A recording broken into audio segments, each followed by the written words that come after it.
функционалдық медицина қайтеді. Бір жерің ауырса, бүйрегің ауырды ма, бүйректің дәрісі, басың ауырды ма, бастың дәрісін іше саласыз. Бірақ ол моментальный жаңа обезболивающий сияқты қойдырғанымен сіздің белгілі бір басқа организміңізді бүлдіріп жатады, иә. Ал осы Тибет медицинасы, шығыс медицинасының қандай пайдасы бар дегенде, осы аурудың түпкі себебімен күреседі. Яғни бізде айтады, 1000 түрлі диагноз бола берсін дейді. Оның 90% организмде шлак жиналуынан болады дейді. Ал шлактың 8 түрі болады екен. Яғни тер шлагы. Бізде мысалы туыттан кейін тердің шықпай қалуынан денеде тер шлаг жиналып қалады. Сосын су шлагы болады, яғни жаңағы денеміздегі лимфаларымыз застой болып, денедегі артық сулар ағып шықпай қалады. Сосын жаңағы қан шлагы болады.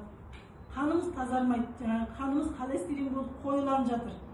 Сосын қақырық шлагы болады.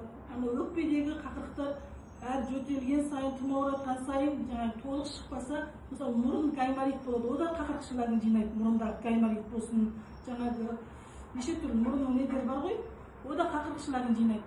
Яғни 4 түрлі шлакты айттым ба, енді үлкен дәрет шлагы, кіші дәрет шлагы, май шлагы болады. Май шлагы мысалы бауырды майласу, жүрек майласу, бүйрек майласу, іштің ішектерінің майласу, тіпті қан тамырлар қабырғаларына да біз семіз болған сайын май жиналады. Май шлагы болады. Яғни осындай 8 түрлі шлакты